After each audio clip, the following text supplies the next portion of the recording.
Friday तो प्राय पूरे वर्ल्ड जानता है। तो यह गुड फ्राइडे या ईस्टर क्यों मनाई जाती है, उसी के संदर्भ में मैं दो बात रखना चाहूँगा ताकि आप लोग को भी जानकारी हो सके।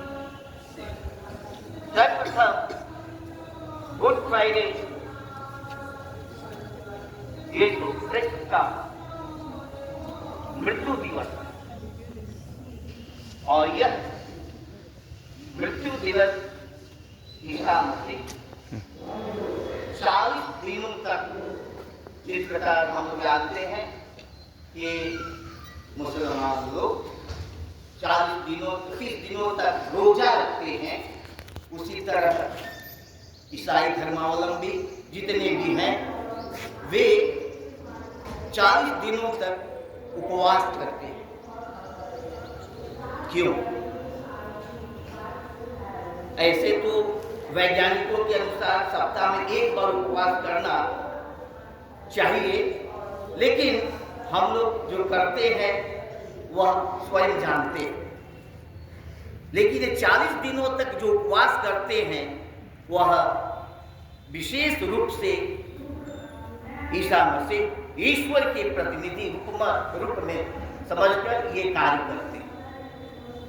और गुड फ्राइडे के बारे में मैं करना चाहूँगा कि यह गुड फ्राइडे क्यों है, कैसे है।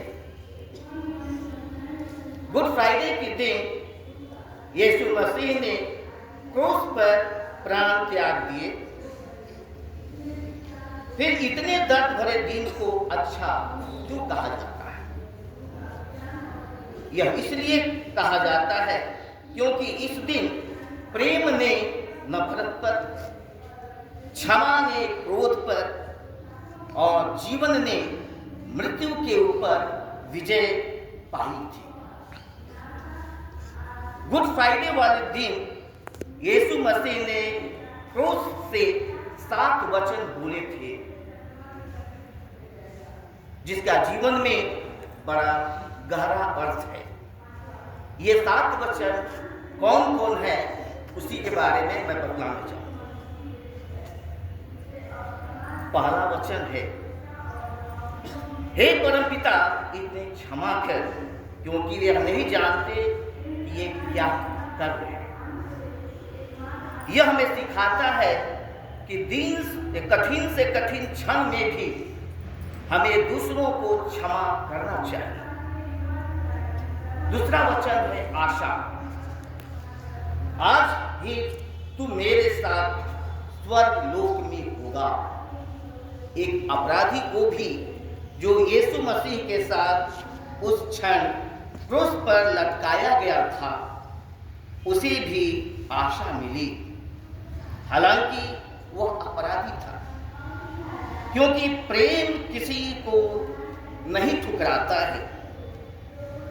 यीशु मसीह ने उससे कहा कि तू मेरे साथ स्वर्ग लोक में होगा, और इतना बड़ा आशीष उस अपराधी को भी मिला। तीसरा वचन अपमान। हे स्त्री देख, यह तेरा पुत्र है और यह तेरी माता है। दर्द में भी उन्होंने रिश्तों को जोड़ना सिखाया, अपने परिवार, दोस्तों और रिश्तेदारों के साथ एकजुट होकर रहना सिखाया। चौथा वचन वेदना। हे परमेश्वर तूने मुझे क्यों छोड़ दिया। यह हमें सिखाता है कि दर्द में भी सवाल करना मानवता की निशानी है। परमेश्वर के इकलौते पुत्र यीशु मसीह इंसान बनकर इस दर्द को भी सह रहे थे। मानव बनकर इस दर्द भरी घड़ी से गुजर रहे थे और सवाल कर रहे थे, पिता तूने मुझे क्यों छोड़ दिया। पांचवा वचन मानवता। मैं प्यासा हूं। ईश्वर भी उस क्षण में मानव पीड़ा को भी जी रहे थे, उन्हें प्यास लग रही थी।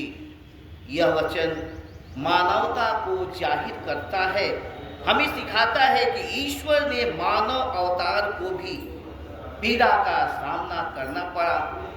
यही सत्य है। छठा वचन, पूर्णता, यह पूरा हुआ। यह वचन हमें सिखाता है कि पूर्णता क्या होती है, उसका उद्देश्य क्या है। उन्होंने अपने पिता की आज्ञा का पालन किया और अपना बलिदान किया। सातवां वचन, समर्पण, पिता मैं अपनी आत्मा तेरे हाथों सौंपता हूं। पूर्ण विश्वास के साथ समर्पण करना सबसे अच्छी बातें हैं।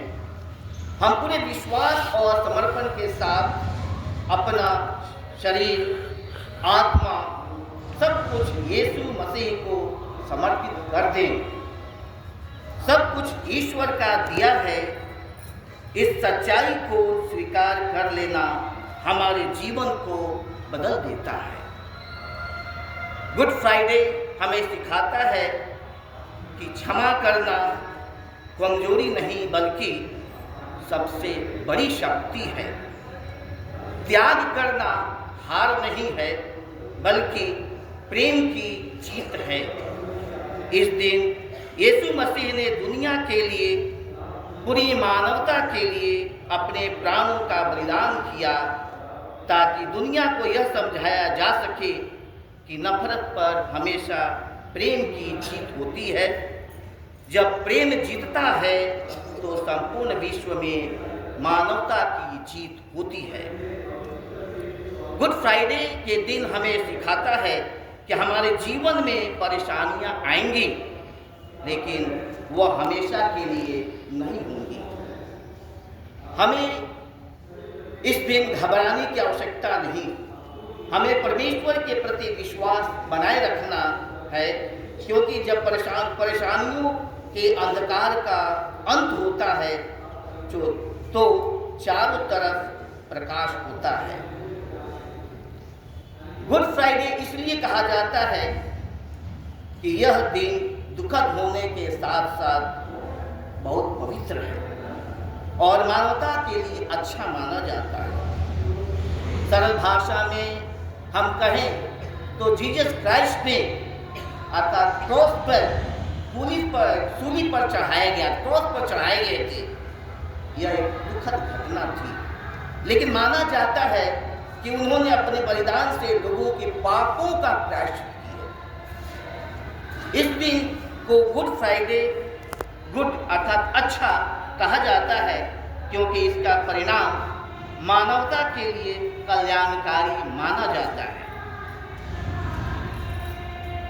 गुड का मतलब खुशी नहीं है बल्कि पवित्र अर्थात होली, शुभ अर्थात ऑस्पिशियस और कल्याणकारी का अर्थ है बेनिफिशियल, दूसरों की सहायता करना।